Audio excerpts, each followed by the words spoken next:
नमस्ते दोस्तों, real numbers में आज हमारी ये तीसरी क्लास है। आज हम पॉजिटिव नंबर्स की सेकंड प्रॉपर्टी पढ़ेंगे। सेकंड प्रॉपर्टी है fundamental theorem of arithmetic.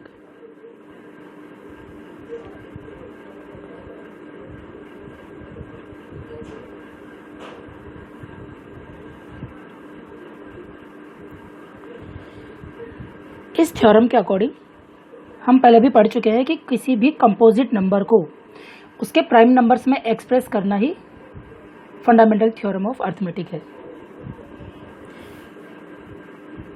Every composite number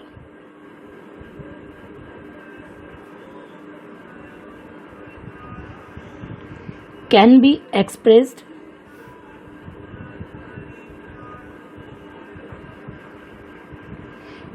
as a product of prime numbers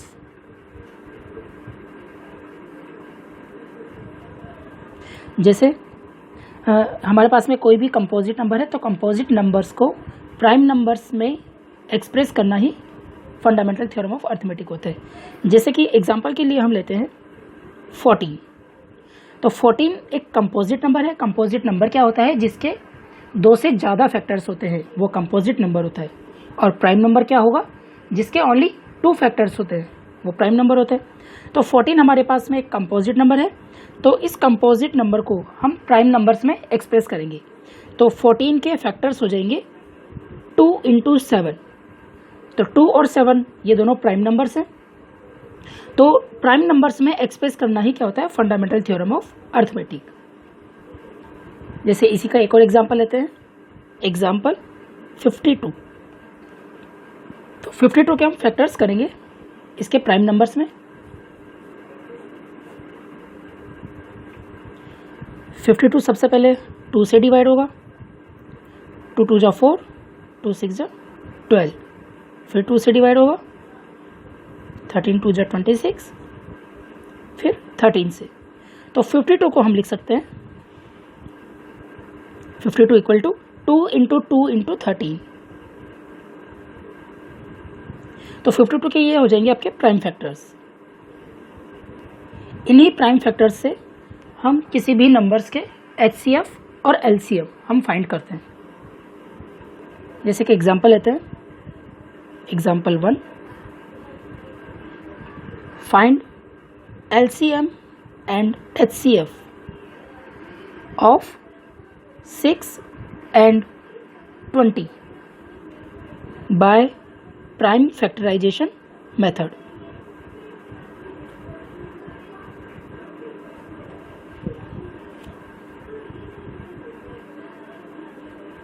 तो हमारे पास में 2 नंबर्स है 6 and 20। तो 6 और 20 का हमें HCF भी फाइंड करना है और LCM भी फाइंड करना है। तो किस तरीके से हम इसे फाइंड करेंगे? सबसे पहले हम 6 के फैक्टर्स कर लेते हैं। 6 के फैक्टर्स हो जाएंगे 2 × 3। 2 × 3 = 6, दोनों प्राइम नंबर्स है। और 20 के फैक्टर्स क्या हो जाएंगे?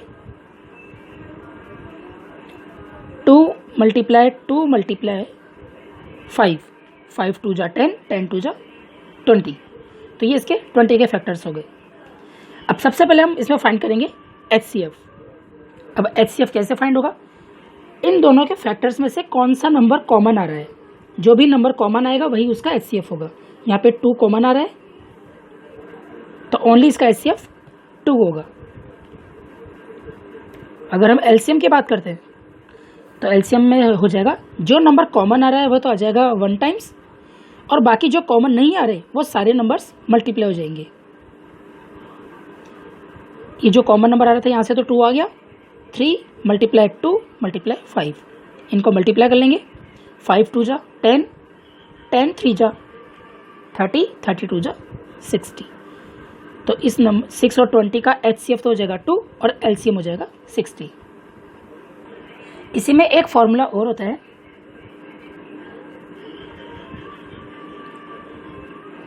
Product of 2 numbers equal to HCF × LCM। या हम इसी का एक दूसरा फर्स्ट नंबर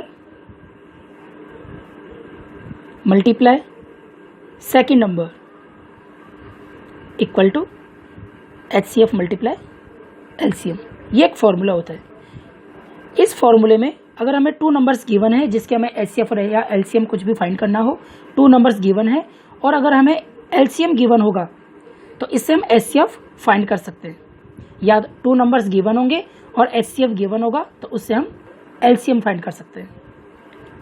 चलो इसी का एक एग्जांपल देखते हैं। फाइंड द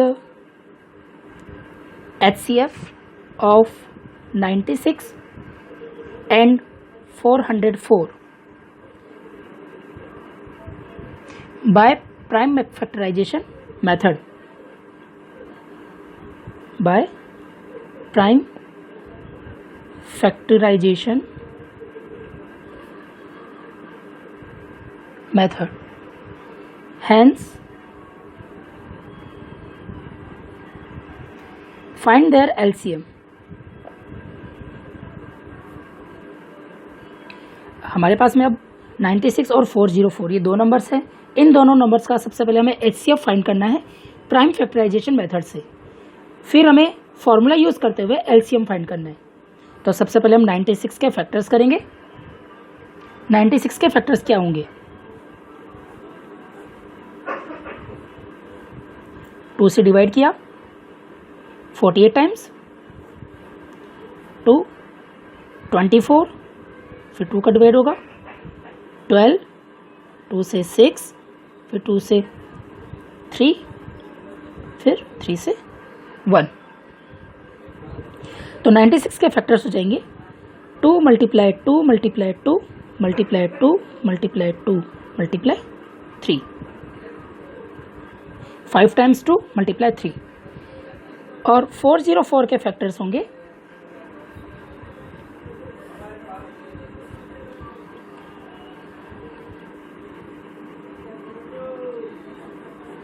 2 का डिवाइड किया 202, फिर 2 का 101 और फिर 101 एक प्राइम नंबर है तो 101 का होगा। तो 404 के फैक्टर्स हो जाएंगे 2 मल्टीप्लाई 2 मल्टीप्लाई 101। अब इसमें हमें फाइंड करना था HCF। तो HCF के लिए इन दोनों नंबर्स में से कौन कौन से नंबर कॉमन आ रहे हैं? एक तो आपका 2 कॉमन आ रहा है और एक सेकेंड 2 कॉमन आ रहा है। तो HCF हो जाएगा 2 मल्टीप्लाई 2, HCF हो गया 4। अब हमें फॉर्मूला यूज करते हुए इसका LCM फाइंड करना है। फॉर्मूला था first number multiply second number equal to HCF into LCM। First number हमारे पास था 96, सेकेंड नंबर 404, HCF हमारा फाइंड हुआ 4 और LCM फाइंड करना है। तो LCM फाइंड करेंगे तो 4 का डिवाइड हो जाएगा। तो LCM equal to 4 into LCM equal to 96 into 404 upon 4। 4 का डिवाइड कर देंगे, 4 1 जा 4, 4 2 जा 8, 1 4 4 जा 16, 24 टाइम्स इस कट जाएगा। 24 को 404 से मल्टीप्लाई कर लेंगे। तो LCM इक्वल टू 24 को 404 से मल्टीप्लाई करने पे क्या आएगा? 9696। ये आपका क्या हो जाएगा? LCM। अब एक एग्जांपल है, consider the numbers 4s to the power n where n is a natural number.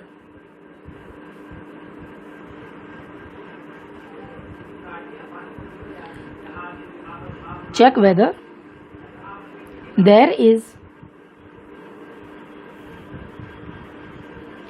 any value of n for which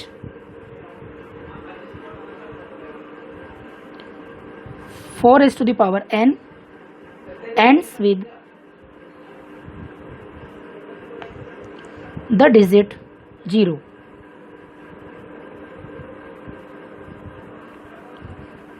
Consider the number 4 raised to the power n where n is a natural number. Check whether there is any value of n for which 4 raised to the power n ends with the digit 0. सबसे पहले question को समझो। Question में क्या कह रहा है कि हमारे पास में कोई एक नंबर है 4 raise to the power n। 4 की पावर n एक नंबर है जहाँ पे n एक नेचुरल नंबर है। अब हमें ये चेक करना है कि n की कौन सी वैल्यू के लिए 4 की पावर n का जो सॉल्यूशन है उसका यूनिट डिजिट 0 होगा। अब सबसे पहले हमें ये पता होना चाहिए कि जब कोई भी नंबर का यूनिट डिजिट 0 होता है तो वो नंबर आपका 5 से ज़रूर डिवाइड होगा। 5 का डिविजिबिलिटी रूल भी यही होता है कि जिस नंबर का यूनिट डिजिट 0 होगा वो नंबर आपका 5 से डिवाइड होगा। तो 4 की पावर n जो नंबर है ये भी आपका 5 से डिविजिबल होना चाहिए। इसका सॉल्यूशन करते हैं।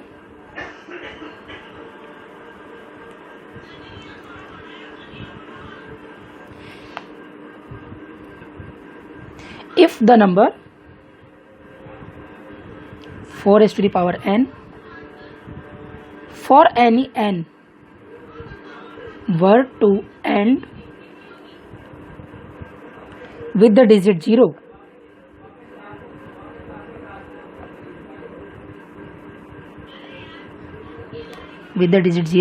then it would be divisible by 5।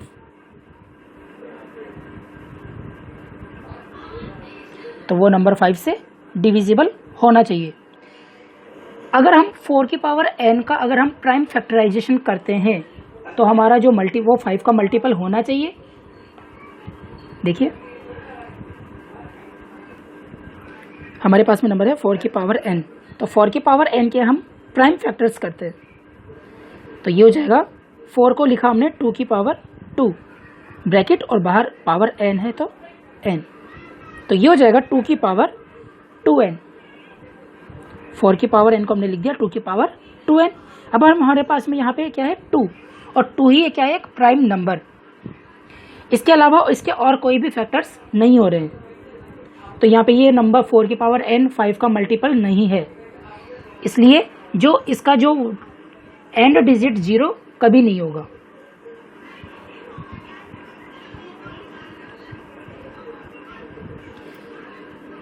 Five is not possible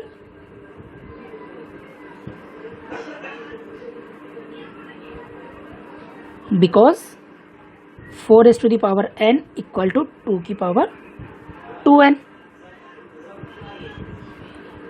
So the prime number in the factorization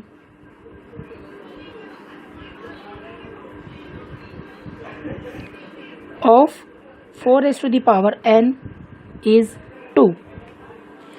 इस 4 की पावर n के फैक्टर्स करने पे इसका जो फैक्टराइजेशन किया और इसका फैक्टराइजेशन करने पे इसका जो प्राइम नंबर आया वो प्राइम नंबर इसका 2 है। Therefore no natural number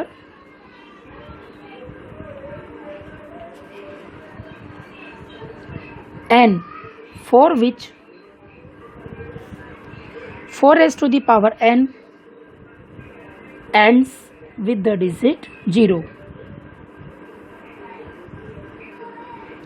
n के किसी भी वैल्यू के लिए 4 की पावर n का जो डिजिट है एंड डिजिट 0 नहीं होगा। अब हम एक्सरसाइज 1.2 स्टार्ट करते हैं। Question number 1, express each number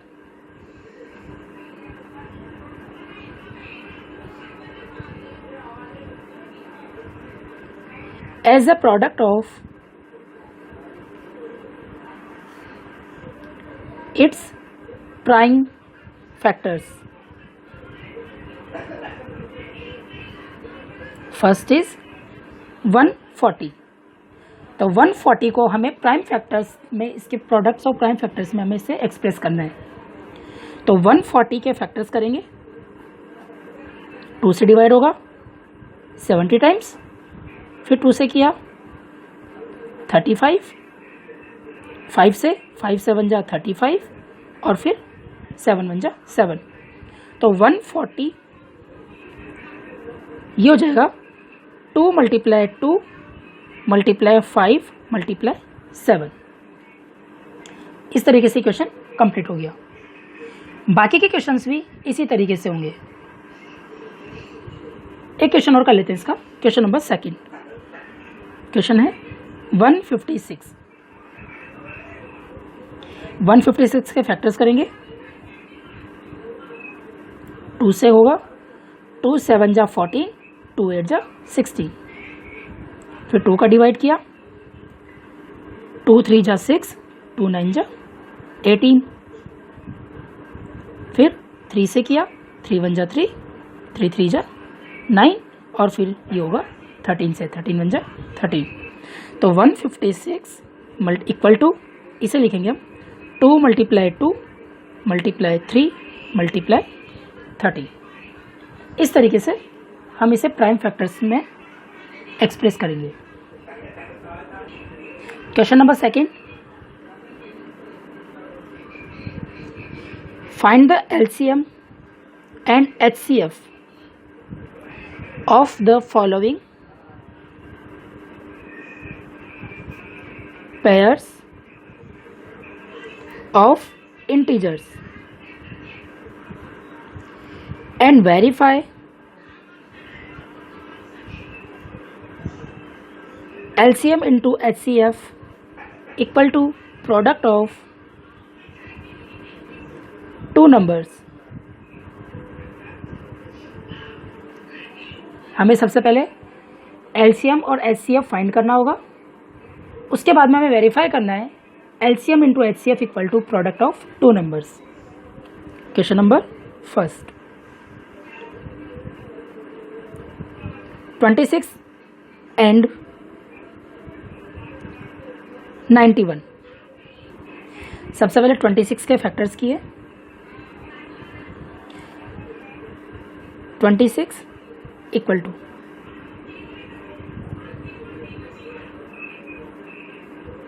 13 2 जा 26, 13 1 जा 30, तो ये हो जाएगा 2 × 30। इसके बाद में 91 के फैक्टर्स किए, 7 से 13 टाइम्स, 13 1 जा 30, तो 91 हो जाएगा 7 × 30। सबसे पहले इसका HCF कॉमन क्या आ रहा है इसमें 13, तो इसका HCF हो जाएगा 30। LCM जो कॉमन आ रहा है वो तो हो जाएगा 1 टाइम, और बाकी जो नंबर्स इसमें कॉमन नहीं आ रहे हैं वो सारे नंबर्स 2 × 7, तीनों को मल्टीप्लाई किया, मल्टीप्लाई करने पे इसका आया आंसर आया इसका 182। इसके बाद अब हम वेरीफाई करेंगे HCF multiply LCM। HCF 13 multiply है, सॉरी LCM 13 × 2 × 7, 13 मल्टीप्लाई, इसको मल्टीप्लाई करने पे आया था 182, ये हो जाएगा 2366। ये तो हो गया HCF और LCM का मल्टीप्लिकेशन। अब हम करेंगे यहाँ पे प्रोडक्ट ऑफ 2 नंबर्स, और नंबर थे हमारे पास में 26 × 91। तो 26 और 91 को जब आप मल्टीप्लाई करोगे तो इनका मल्टीप्लिकेशन भी यही आएगा। तो दोनों नंबर्स बिल्कुल सेम आ रहे हैं, तो ये हमारा जो फॉर्मूला था ये हमारा वेरीफाई हो जाएगा। इसी तरीके से इसके बाकी के क्वेश्चंस भी इसी तरीके से सॉल्व होंगे। अब हम कर रहे हैं question number 3, find the LCM and HCF of the following integers. Find LCM and HCF for the following integers by applying the prime factorization method.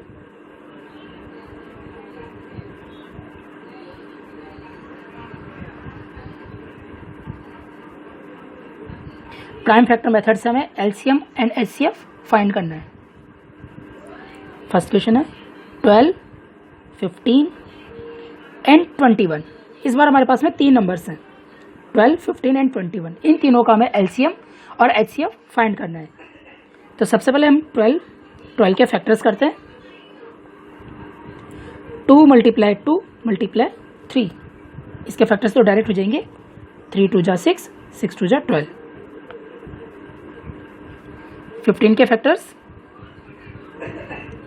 3 × 5 और 21 के फैक्टर्स क्या हो जाएंगे 3 × 7। ये इसके फैक्टर्स हो गए। अब सबसे पहले हम बात करते हैं एचसीएफ की। एचसीएफ क्या होगा, जो नंबर्स इन तीनों में कॉमन होगा, तीनों प्राइम नंबर्स में से कॉमन होंगे, वही इसका एचसीएफ होगा। यहाँ देखिए 3 कॉमन आ रहा है तीनों में, तो इसका HCF 3।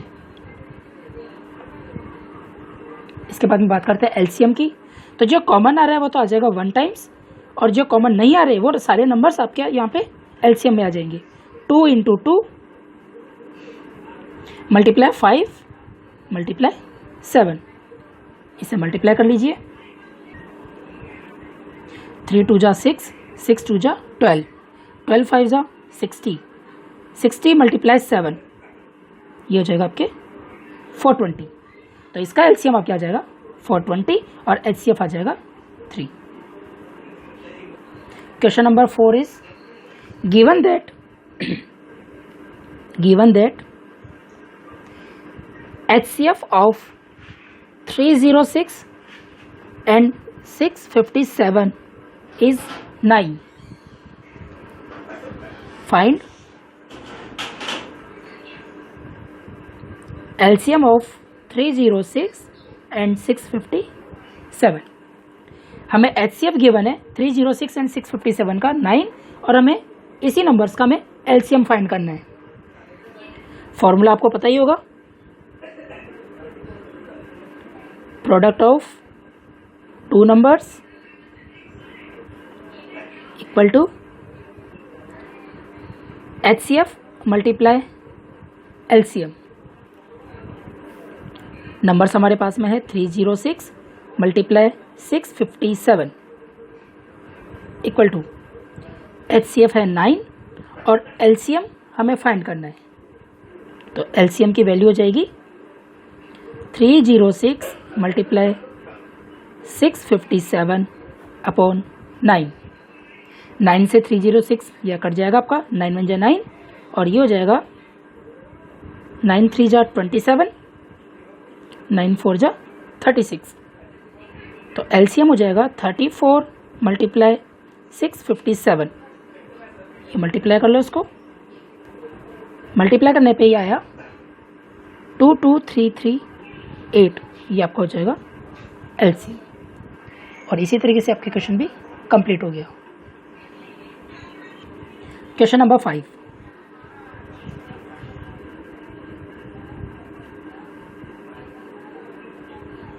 check whether 6n can end with the digit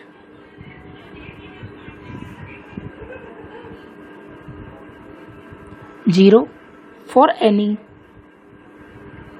natural number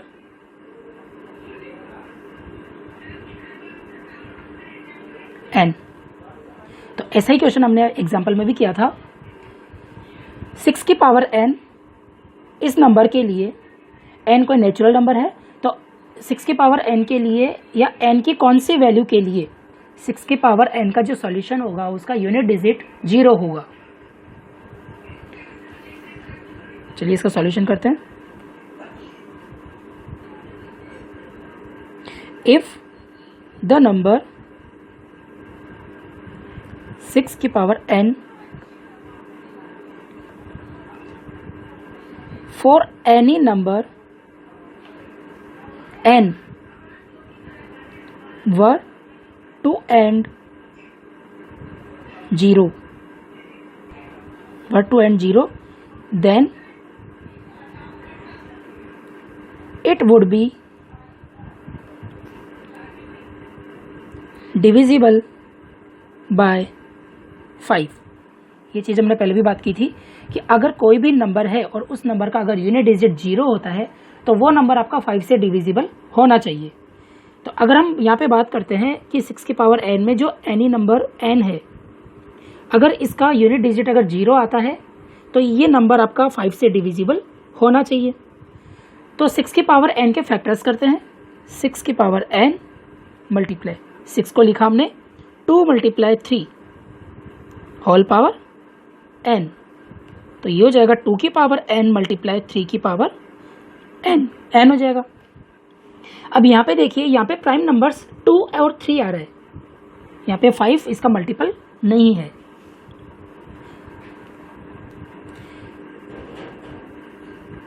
factor 5 is not possible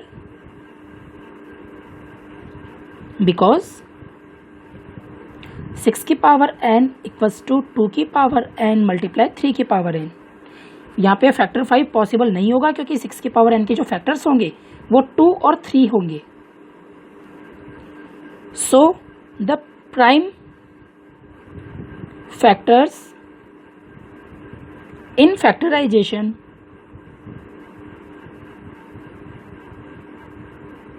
is 2 and 3।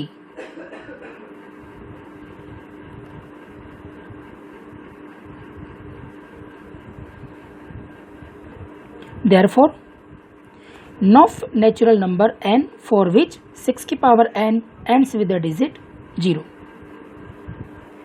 इस तरीके से क्वेश्चन कंप्लीट है। इसके बाद में क्वेश्चन नंबर 6 और 7 हम नेक्स्ट क्लास में कंप्लीट करेंगे।